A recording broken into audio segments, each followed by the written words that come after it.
Let's just go ahead and jump on into it. We gonna start off with Kim Bella and Juelz, and basically he going off in a couple of months. He got to explain this to the kids.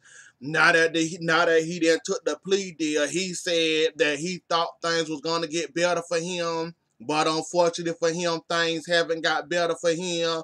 And basically he feel like he let Kim Bella and the kids down and himself down, and not to mention probably was weighing on his head when Kim Bella decided after court when it was in the car to bring up his drug use, his pill use, his addictions and all that in front of his face, which probably also got him weighing down on him too. Knowing that he got to say goodbye to y'all for a couple of years, and basically, now that he didn't took that plea deal, he off the restrictions. He can come back home.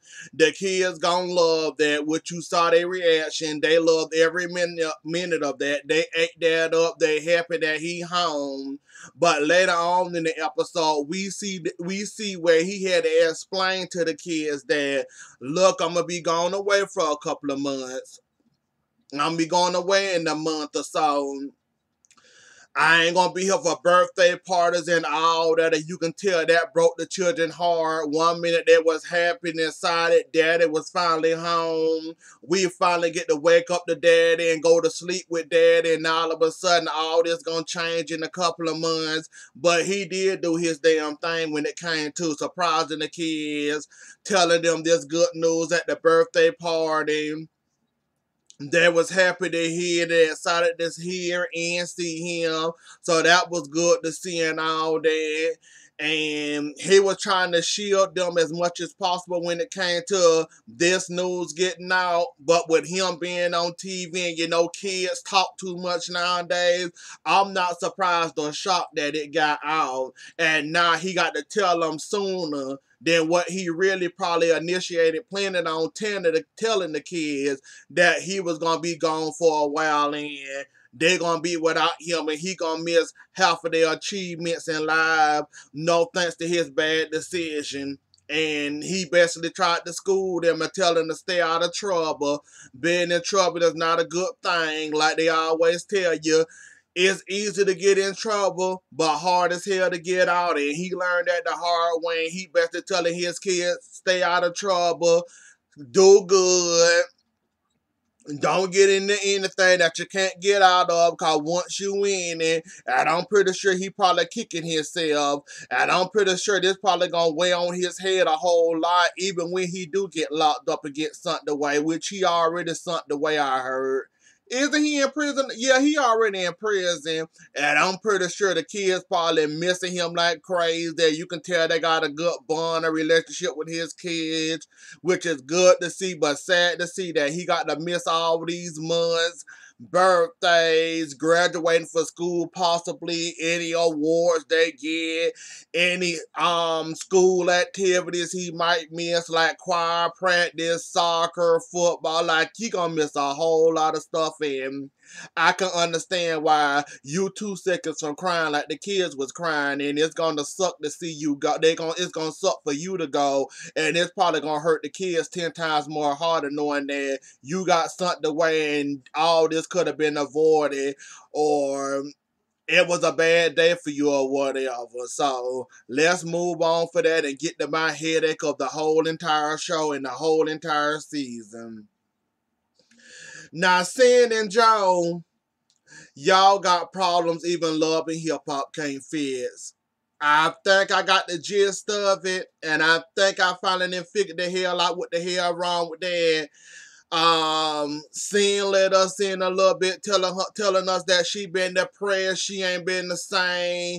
Sometimes it's hard to get herself out of bed, and with that, you working and saying that you got to keep this schedule that you got. She don't feel loved, she don't feel appreciated. She probably dealing with postpartum and also being depressed, so she probably, excuse me. She probably dealing with both of them at the same time and probably don't know what the hell to do with herself, and probably too prideful to say that, look, I need help. Joe, I know work is busy. I know work is keeping you away from me. We not spending the time that we used to spend before you started this podcast. I know you got a schedule. I know you busy. I know I could do better at the house. I know I can do better in general when it comes to the household and cleaning and picking up a load of laundry and going to wash it or take it to the dry cleaners. I know I can do better though, but I need a little bit of help, and I know it kind of seemed like he don't give a damn, and the fact that he mentioned out his mouth that I'm okay with leaving you, I'm okay with you leaving me until you get yourself the better or not being depressed no more, like that kind of was shitty. But like he said, you're not the same girl I once fell in love with before, and with you having a baby, you might be depressed and you're not opening your mouth. All we hear from you is sense. He ain't giving me no love, and he ain't playing in my ass. He ain't rubbing me on my titty. He ain't rubbing my legs. So I can kind of understand why he get mixed signals from you and why he don't know that you depressed. He probably can't detect it, and you're not opening your mouth. All we getting for you is spending time together. You work too much and all that, and basically he can't do nothing about that. I thought the podcast was his thing. I thought he was the entrepreneur in this. To find out he owned this schedule working on somebody else's time that they sought for him. And this schedule can change at a later years or 2, 3 years or however long down the road though. But your wife need help right now, Joe. And I kind of understand where she coming from saying that you kind of neglecting her, and the kind of why she don't feel loved, and you used to rub on her leg and titty, and all of a sudden you not even much touching her. She wants sex from you, and you want to much jump on top of her and ravish her like you used to do back in the days, or kiss her, tell her she beautiful, tell her she pretty and all that. So now that she didn't put it out there, I kind of was hard on you, Shine, or Sin, however you say your name. But you should have been a little bit more vocal on what the hell was going on with you. Like, I was about to top it off as rich people problems, and I wouldn't understand what you going through. Maybe you'll get the help you need. Maybe you'll open your mouth or whatever. But I was about to top it off as you got rich people problems, and you need to work on that or fix that or something. Or better yet, while he sleep, jump on top of him and get a piece here. That's your husband. He can't yell rape, or well, your feet. Well, that's your boyfriend. He won't yell rape if you try. Like, I'm about to top it off, but now that I understand what the hell you going through, and now that I see that you depressed and you going through something serious, and some people go through that while they pregnant, they have postpartum or depression, and you fit the bill of being depressed, and you fit the bill of being postpartum if you postpartum or whatever kind of depression you deal with. And depression sucks, so I never went through it. I just hear what people say about depression, and it really is a big deal, and some people end up taking their life because they can't deal with life on its own, and hopefully you'll get yourself together. And I was kind of hard on you now. I can say I'm sorry about that, and then I ain't gonna top it off as rich people problems, and I hope you get the help you need, and love and hip hop not helping you none. Joe nonchalant attitude ain't helping none. His preachy attitude ain't helping none, and the ring ain't gonna fix nothing either. So y'all just need to fix whatever going on with y'all relationship. Y'all seem like a very cool couple, and if y'all got married, y'all seem like y'all will be an awesome married couple or whatever though. But y'all got problems that love and hip hop can't fix, and I hope y'all get y'all self together.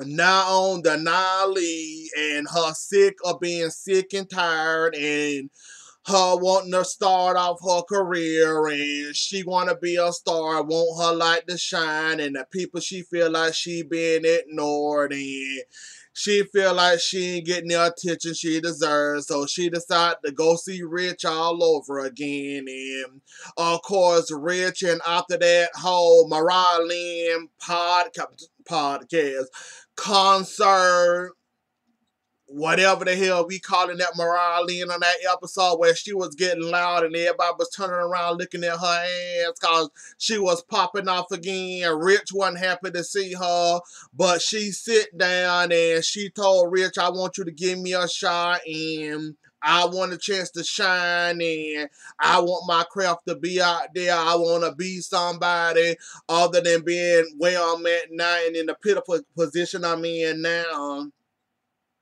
I don't know how Rich Dollar's gonna help you get there, Nile though, but if Rich help you somehow mysterious, miraculous, somehow he hit you with a magic wand and make you be, get you a song that's on the iTunes charts, or you hit the Billboard Hot 100 or whatever by the hands of Rich Dollars. Congratulations, you might be the first. Well, you'll be the second, cause Olivia also was on that same thing, and she hit the Hot 100 with December, and them other songs. So you might can get something good out of Rich, but when when it's Rich Dollars and he's slimy, he's skeezy, he's an old ass man still trying to bust a nut. So he got a plan under his belt, meaning that he'll help you get where you need to go music-wise. He don't know if he can help you, but if you help him out with this favor, he'll help you. Meaning with the Sydney Star situation, and basically, he wants you to help him, help Sydney, help her become an actual rap artist and sound like one. Well, look like one and sound like one. And she not fitting the bill of a rap artist now, a rap female artist. So he gonna need your help in that situation. I guess Nayeli just good for the most part. I don't remember her when she was on here full time. She just not coming back. I'm giving her a clean slate because I kind of remember her fighting and whatever, but not really that much. So she might can actually help her. Then again, here come she actually agreed to help. Then, surprise, guess what? After you agree to help me, well, she actually coming to this sit down now. I just got the text that she leaving the Uber now. Then here comes Sydney Star, and Sydney Star surprised to see Nayeli, and Sydney Star just looked at her. Nolly said, you started off at the wrong spot. Then she sat down and realized she was wrong. They talked, they apologized to each other. Sydney also admitted that she was wrong, that she always judged being a transsexual female. And in this community she in and how she grew up, I guess she always be ready to fight and be ready to use her words or do what she got to do to defend herself. So she admitted that she was wrong. Nayeli agreed to help. Then we also, the next scene we see her in the studio with Jaquan Rich, and I'm sorry, Sydney, you're not ready. You're not ready for that cheese, babe. That whole, I don't know what you was doing, speaking in tongues, trying to summon up a spirit, or trying to summon up somebody from the graveyard. That was a mess. I'm glad they called you out on it. After having us on a whole full weekend, that's the best you can do. Like really, a whole week. And that contender, and the fact that you sounded that horrible and you didn't sound good, Rich was willing to take a shot at you, take a shot on you, and you kind of disappointed him, and you kind of disappointed. Well, I wasn't really looking for you to do much anyway, cause when you did that rap in front of Jaquan Rich, I wasn't impressed then. I was impressed by most of your parts of it, but not the whole thing. Then you didn't have a chance to a whole full week to have the record to do your thing, to come in there and kill it. You decided to I guess wasn't practicing, wasn't doing your thing, and you messed up and you screwed your one shot you had up, and you said you want this so bad, but it didn't sound like it nor look like you wanted it that bad, cause that was an absolutely mess sitting the star, and you did absolutely horrible in that position, and yeah. That was horrible. Like, you could have did so much better. Like, I don't know what you was aiming for in that moment or what you were reaching for at that moment, and I hope you didn't think you did good. That I did good. Even Nia Lee said, yeah, this is not good. You had this for a week and this the best you can do. Like, come on now. You can do a lot better than this. Like, this is not sounding like somebody that's hungry, somebody that's ready to eat, somebody that's ready and really willing and able and ready for this job that you like. You kind of blowed that, and you lucky you got kind of like, I'm kind of glad for you that you get a second shot or a second bite of the apple with this, because that probably would have been anybody else, and they gave you a week to come up with something, and that's the best you can come up with after a week. They probably would have told you, okay, that's all, and probably would have kicked you to the curb like a bad habit. Like, I'm kind of glad you getting your practice in with love and hip hop, and Rich basically this was your practice run with Rich, and this wasn't with nobody real or serious or somebody that want to see you shine and flourish. Like, I'm kind of glad you weren't in front of nobody serious with this, cause they probably would have just walked out on the room on your ass and really would have made you look like a damn fool. Like, you are lucky you got the spotlight of love and hip hop to learn from that studio section and how horrible you did. Cause you're not ready. That's the best you can do. You're not.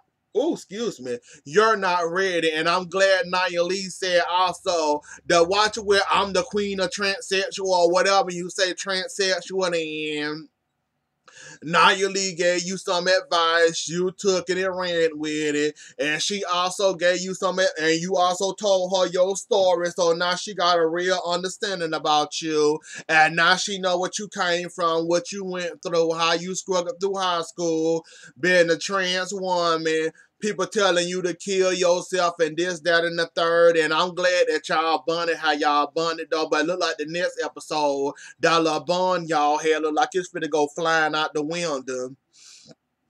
And I hope it don't end like that. And I hope, cause if you think about it, minus the childhood trauma that you might have suffered growing up, Nia Lee going through that now. And she said, as an artist trying to find herself, trying to get somebody that believe in her, it's basically the same roles, just different stop signs and turn signals and curves in the roads or whatever. So y'all kind of bonded on us that y'all both went through something and y'all both lived through it and able to tell y'all story or whatever. So that was good, and I was happy y'all had that chance to bond like y'all said, cause like Rich said y'all had a lot in common. Y'all just had different paths, but it's basically the same story, just in a different way.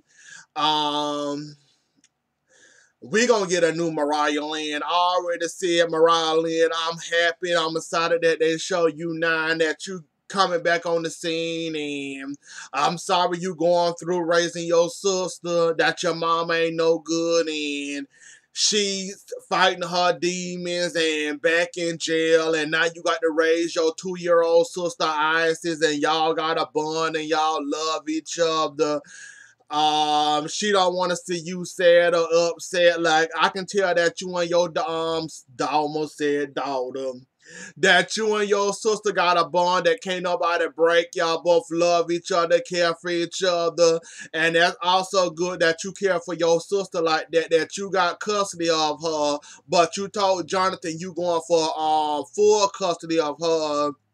That you going to the court to fight for that, and You said full custody, and that you broke down to Jonathan and told him what's going on and how you might have snapped on social media sometimes and how you doing this and you just need somebody to talk to and a shoulder to lean on, and Mariah Lynn, you'll make it. Just keep being yourself.